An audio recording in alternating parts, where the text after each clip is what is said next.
నమస్తే రమగారు. నమస్తే జయ. రమగారు, విక్రమ బేతాళ కథలు ఆ మధ్య ఎప్పుడో చెప్పుకున్నట్టు గుర్తు. ఎందుకంటే ఈ మధ్య మనం సిరీస్ లోకి వెళ్ళిపోయాం. కాశీ మజిలీలు ఇవన్నీ చెప్పుకుంటూ ఉన్నాం కదా. సో విక్రమ బేతాళాలు ఏదన్నా ఉంటే ఒక కథ చెప్పుకుందామండి. ఒరిజినల్ కథ చెప్దాం. రైట్. అంటే కథలు మొదలైనప్పుడు తర్వాత కల్పిత కథలు మనం చాలా చెప్తాం. చందమామలో పడినవి. చందమామలో కొన్ని ఒరిజినల్స్ వచ్చినాయి. మనం కథా సరిత్సాగరంలోనే అంటే మన బృహత్ కథలోనే ఈ కథలు ఉన్నాయి విక్రమార్కుడివి. అందులో విక్రమార్కుడు పేరుండదు, త్రివిక్రమ దేవుడు అనేవాడి కథలు అనమాట. అవన్నీ బేతాళుడితోటే మాటలు, బేతాళుడు ఎగిరిపోవటము అవన్నీ కూడా ఉంటాయి. సేమ్ కథలే. తర్వాత దాన్ని మనం విక్రమార్కుడు బేతాళుడుగా మార్చుకుని సో ఒరిజినల్ కథల నుంచి ఓ కథ చెప్తాం. ఏం చెప్దాము? పూర్వం అదే ఇప్పుడు విక్రమార్కుడు సంగతి చెప్పాలిగా. ముందు పట్టుబదలని విక్రమార్కుడు మళ్ళీ వెనుదిరిగి శ్మశానం లోపలికి నడిచాడు. ఆ చెట్టు దాకా వెళ్ళాడు.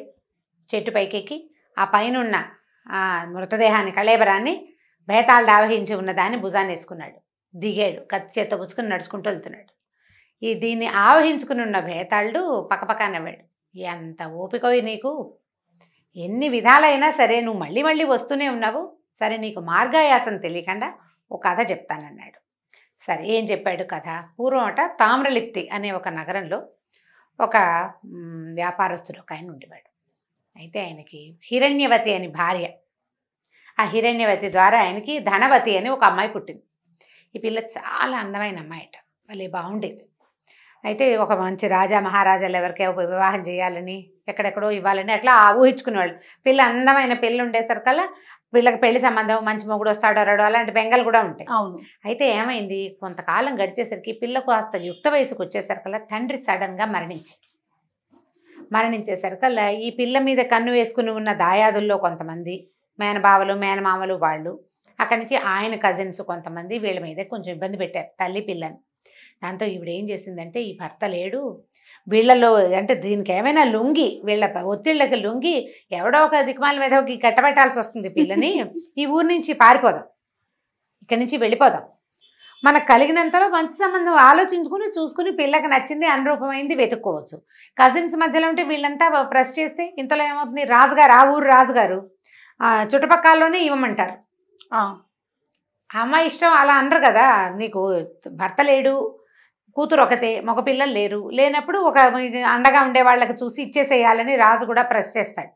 అందుకని ఆవిడ ఏం చేసిందంటే, ఆయన కాడికి జాగ్రత్తగా ఎవరికి తెలియకుండా గుడ్సుప్పుడు కాకుండా ఎంతో కొంతకి ఆస్తుల్ని వాటిని తెగనమ్మేసింది. కొంత బంగారం కాస్త డబ్బులు ఏర్పరచుకుంది. ఒకనాటి రాత్రి అవతల వైపు ఉన్న తామ్రలిప్తికి అవతల ఉన్న ఒక నగరంలో భర్త స్నేహితుడు ఒక ఆయన ఉన్నాడు. ఆయనకు ఉత్తరం రాసి పంపించింది, మేము వస్తాము, నేను నా కూతురు వస్తామని. ఆయన్ని కలుసుకోవటం కోసం ఏం చేసింది, రాత్రిపూట కూతుర్ని వెంటేసుకుని ఆ డబ్బుగా బంగారంగా మార్చిన మూటల్ని మాత్రం అంటే ఇల్లు వాకిలి వదిలిపెట్టేసింది కామ్గా. బట్టపాత వాటి గురించి ఇక ఆలోచించాల. పిల్ల ఆ పిల్ల తాలూకు భవిష్యత్తు, తల్లుల తాపత్రయం అట్లా ఉంటుంది. ఏం చేసింది, చీకట్లో బయలుదేరారు. ఈ వెళ్తూ ఉండగా ఏమైందంటే, వీళ్ళు చీకటి నడిచేటప్పుడు ఆ రోజుల్లో కరెంట్లు అవి లేవు కదా, అంటే మనకి స్ట్రీట్ ల్యాంప్స్ అవి లేవు, స్ట్రీట్ లైట్లు లేవు. ఈ వెళ్తున్న దారిలో ఏదో వేగంగా నడిచి వెళ్తున్నారు. ఒక కొరత వేసి ఉన్న ఒక వ్యక్తిని తగిలింది ఈవిడ. కొరత అంటే ఏంటంటే? కొరత అంటే ఒక శిక్ష. ఒక పొడుగాటి శూలం ఉండి దానికి అడ్డంగా పుల్లలు ఉంటాయి. దొంగతనాలు దోపిడీలు అవి చేసిన వాళ్ళని, ఎక్కువ అంటే సమాజం పనికి ఎక్కువ ద్రోహం చేసిన వాళ్ళని ఆ శిక్ష వేస్తారు. ఈ మనిషిని ఇట్లా కింద నుంచి ఇట్లా దింపేస్తారనమాట. వాడు ఇలా దిగిపోతాడు. ఈ కొరత సంగతి 2-3 సార్లు చెప్పాను నేను, నువ్వు మర్చిపోయి ఇన్ని వ్యవహారాల మధ్య మర్చిపోతున్నావు నువ్వు. అయితే ఈ కిందకి వెళ్ళి క్రమంగా మరణిస్తారు. కాశీ మజిల్లో అనుకుంటాను ఒక స్టోరీలో ఒక అతన్ని. అయితే ఏమైంది, ఈ కనపడలేదు వీళ్ళకి. ఈవిడ వెళ్తూ ఏమైందంటే, ఈవిడ భుజం ఆ కొరతలో సగానికి పైగా దిగిపోయి ఉన్న వాడికి తగిలింది. అమ్మా అన్నాడు. అనేసరి కంగారు పడేది. అమ్మో మనిషో జంతువో భూత పిరాత పిశాచాలు ఏమిటో తెలియదు కదా, ఎవరినైనా అని కంగారు పడితే అతను అన్నాడు, అమ్మ నేను దొంగని, కొరత వేయబడ్డాను అని చెప్పాడు. నీ చెయ్యి తగిలేసరికల్లా బాధ వచ్చి అరిచాను అన్నాడు. అనేసరికల్లా వీళ్ళకి అప్పుడు అర్థమైంది తాము శ్మశానంలో ఉన్నాము అని. ఆ శిక్షలు సాధారణంగా వధ్యస్థానాలు, ఇలా అంటే శిక్షలు మరణ శిక్షలు విధించే స్థానాలు శ్మశానాలకి దగ్గరగా ఉంటాయి. సరే ఎవరినైనా ఏమిటినైనా ఏం చేసావంటే, నేను దొంగనని చెప్పాడు వివరంగా. చెప్పి ఏమన్నాడు, అమ్మ నువ్వెవరు ఏమిటంటే, ఈవిడ ఇంకేం చేస్తుంది, ఎవరికి చెప్పుకునేందుకు దిక్కులేదు. ఆ ఊళ్ళో ఎవరికి చెప్పినా నేను పారిపోతున్నాను పిల్లతో సహా అంటే ఎవరో ఒకళ్ళు ముప్పందించేస్తారు. కడుపులో పెట్టుకుని ఉంది ఆవిడ. ఎవరో ఒకళ్ళకి చెప్పుకోవాలి. ఈ వజ్రస్థానంలో కొరత మీద ఉన్నవాడు తీసుకెళ్ళి తన రహస్యాన్ని ఎవరికి చెప్తాడు? అందుకని ఈ హిరణ్యవతి ఏం చేసింది, నాయన నేను ఫలానా ఊళ్ళో ఫలానా ఆయన భార్యని, నాకు ఒక పిల్ల ఉంది, ఇగో యుక్త వయసులో ఉన్న పిల్ల అని చెప్పి పిల్లని చూపించింది. పక్క చూపించడం చీకట్లో మొత్తానికి వేగ్గా ఒక పిల్లని.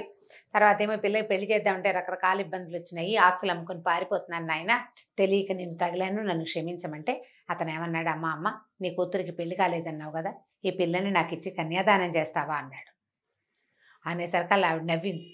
చచ్చిపోతున్నావు నువ్వు, నీకేం కన్యాదానం అయ్యా అంటే, అది కాదమ్మా, నాకు సంతానం లేదు, ఇప్పుడు నేను చచ్చిపోతా, ఎవరు లేరు, నాకెవరు నీళ్ళు వదులుతారు, చచ్చి నేను నరకానికో స్వర్గానికో వెళ్తే నాకు ఇన్ని నువ్వులు నీళ్లు వదిలే దిక్కు లేకుండా పోతాను కదా, నువ్వు ఒక్క పని చెయ్యి, ఈ పిల్లని నాకు కన్యాదానం చెయ్యి, నీ పిల్లని నాకు ఇవ్వు, ఈ అమ్మాయి నువ్వు దీనికి నిలువెత్తు బంగారం ఇస్తాను నేను నీకు, హాయిగా బతుకు పిల్లతోటి, నేను అనుజ్ఞిస్తా, ఈ పిల్ల భర్తని నేనవుతాను కదా ధర్మం ప్రకారం, నేను అనుజ్ఞించి నా భార్యకి మళ్ళీ పెళ్లి చేస్తే కనుక, పెళ్లి చేసుకుంటే ఈమెకి ఎవరి వల్ల సంతానం కలిగినా ఆ సంతానం నాదవుతుంది. క్షేత్రజులు అంటారు వాళ్ళని. కుంతీదేవి సంతానం పాండురాజు కొడుకులైనట్టుగా, పాండురాజు వల్ల కలగలేదు కదా, ఆ రకంగా నా భార్యకి కలిగిన సంతానం వల్ల వాడు గుప్పెడు చారెడు నీళ్లు గుప్పెడు నువ్వులు చారెడు నీళ్లు వదిలినా అది నాకు దక్కుతుంది, నా భార్య సంతానం నా సంతానమే అవుతుంది కదా, నాకు ఉత్తమ గతులు వస్తాయమ్మా బాబాని బతిమలాడాడు. ఈవిడ ఆలోచించుకుంది. ఈ రాత్రి వేళ మాట చెప్పుకునేందుకు దిక్కులేక చచ్చేందుకు సిద్ధంగా ఉన్నవాడికి ఈ మాట చెప్పాను, అంతే కదా, అవును, కడుపులో కష్టం వీడికి చెప్పుకున్నాను, వాడి కడుపులో కష్టం నేను విన్నా, వాడు నీకు డబ్బిస్తానంటున్నాడు, ఏముంది రాత్రి వేళ నువ్వు పెళ్లి చేసావో ఇంకోటి చేసావో ఎవడికి తెలుసు అని చెప్పి ఏం చేసింది ఈవిడ, సరే నాయనా అని చెప్పి ఆ పిల్లని అతనికి ఇచ్చి కన్యాదానం చేస్తున్నట్టుగా చేసి అతని చేతులకి ధారపోసేసింది. అప్పటికప్పుడు ధారపోస్తే సరే అతను ఏం చేశాడు, అవతలగా వెళ్ళండి, మీరు బయటికి వెళ్తే ఒక మర్రి చెట్టు కనపడుతుంది, ఆ చెట్టు కింద తవ్వండి, ఎక్కువ తవ్వక్కర్లేదు, ఒక ఐమూలగా గుర్తు చెప్తాడు, తవ్వితే బంగారం కనపడుతుందమ్మా, బంగారం పట్టుకుని వెళ్ళిపోండి మీరు, ఎలాగైనా నేను తెల్లారేసరికి చచ్చిపోతా, నా శవానికి దహనం చేయించి అస్థికలు ఏ గంగలో ఉన్నా కలుపు, నాకు గతులు మంచి వస్తాయి, ఈ అమ్మాయికి సంతానం కలిగితే వాళ్ళ వల్ల వాడు ఒక చారెడు నీళ్ళు వదిలితే నాకు ఉత్తమ గతులు వచ్చేస్తాయని చెప్పాడు. సరే ఏమైంది, ఇప్పుడు ఏం చేసి కాసిన నీళ్ళు తెచ్చి ఇతను కన్యాదానం చేసిందా, కాసిన మంచినీళ్ళు పోసింది, చావడానికి సిద్ధంగా ఉన్నవాడితో కూతురుతోటి నీళ్లు పోయించింది, తులసి తీర్థంలాగా భార్యతోటి అనమాట, తన భార్య కదా ధర్మం ప్రకారం అదే జరిగింది, కన్యాదానం అయిపోయింది కదా. అక్కడి నుంచి వీళ్ళిద్దరు ఏం చేశారు, ఆ మర్రి చెట్టు దగ్గరికి వెళ్ళి తవ్వుకున్నారు, తవ్వితే బంగారం దొరికింది. ఆ అమ్మ కూతురు చచ్చి చెడి ఎలాగో అలా మోసుకుని ఆ వసుదత్తుడని ఈవిడ భర్త తాలూకు స్నేహితుడు ఉన్నాడుగా అతన్ని కలుసుకున్నారు. ఇట్లా ఎవరో దారైపోయేవాడి బంగారం వీళ్ళు తెచ్చుకున్నారని అతను అనుకోలే, వీళ్ళదే బంగారం అనుకున్నాడు, చెప్పలేదు వాళ్ళు ఆ రహస్యం అతనికి.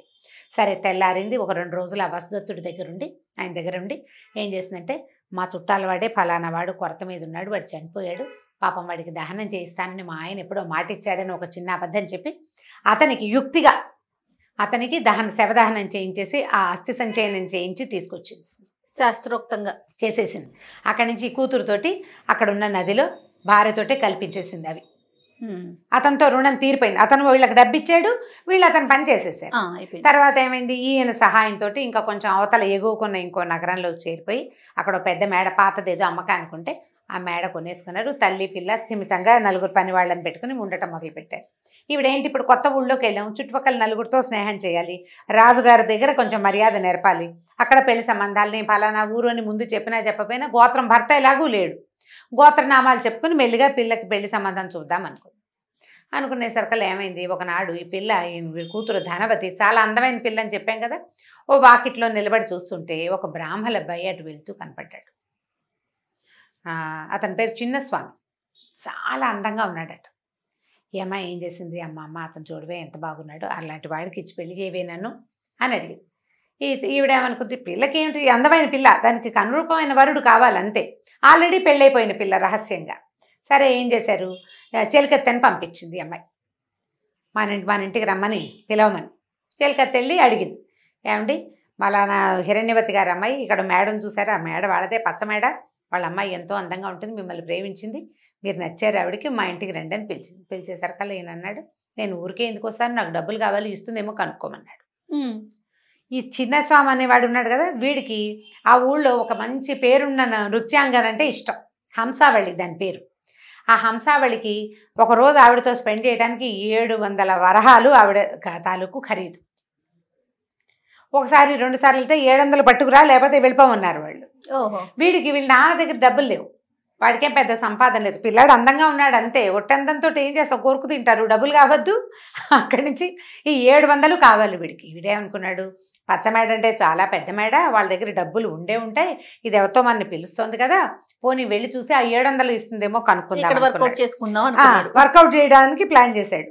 అక్కడి నుంచి ఆ చెలికెత్తపోయి, అమ్మ ఆయనకి డబ్బులు కావాలటమ్మా, ఆయన ఏదో డబ్బు అవసరంలో ఉన్నాడంటే, ఎంత కావాలంటే అంత ఇస్తాను రమ్మనేసరికల్లా అతను ఈ అమ్మాయి దగ్గరకు వచ్చేసాడు. శాస్త్రంగా వివాహము పాడు ఏమీ లేదు, కానీ అతను వీళ్ళతోటి ఉన్నాడు కొద్ది రోజులు. ఉన్న తర్వాత ఈ 700 చేర్చికిచ్చుకుని మళ్ళీ తిరిగి చూడకుండా వెళ్ళిపోయాడు.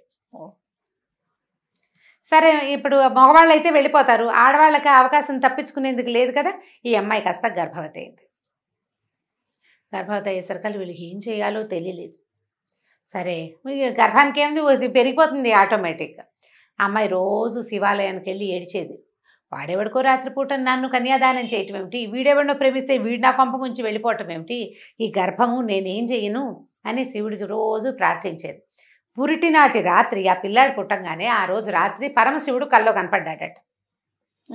కనపడి ఏం చెప్పాడు ఈ అమ్మాయికి, అమ్మ పిల్లాడిని పుట్టినవాడిని, నువ్వు నా భక్తురాలివి, నేను నీకు ఒక ఉపాయం చెప్తాను, మంచంతో సహా తీసుకెళ్ళి రాజుగారి వాకిట్లో వదిలిపెట్టిరా, పిల్లవాడి తల కింద 1000 బంగారు నాణ్యాలు ఉన్న సంచి పెట్టు అని చెప్పాడు.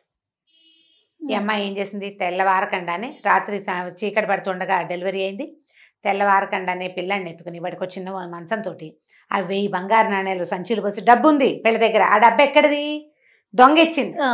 ఆ డబ్బుతో ఈ పిల్లాడిని ఎత్తుకెళ్ళి రాజుగారి వాకిట్లో వదిలిపెట్టి వచ్చేసారు. తల్లి పిల్ల ఇద్దరు కలిసి నిశ్శబ్దంగా ఇంటికి వచ్చేసారు. వీళ్ళ దారిని వీళ్ళు ఉండటం మొదలుపెట్టారు. అక్కడ చేరాడు కదా, వాకిట్లో రాజుగారి వాకిట్లోకి చేరాడు. ఈ రాజుగారి వాకిట్లో చేరేసరికి రాజుకి తెల్లవారుజామున కల వచ్చింది. ఆయనకి సంతానం లేదు. ఆ రాజుగారి పేరు సూర్యప్రభువు, ఆయనకి పిల్లలు లేరు. తెల్లవారుజామున, ఓ రాజాలే, నీకోసం ఒక పిల్లవాడు సిద్ధంగా ఉన్నాడు, బంగారంతో దొరుకుతాడు బిడ్డ, వాడిని పెంచుకోను, వాడిని ఈ రాజ్యానికి రాజుని చెయ్యని ఒక మాట వినపడింది.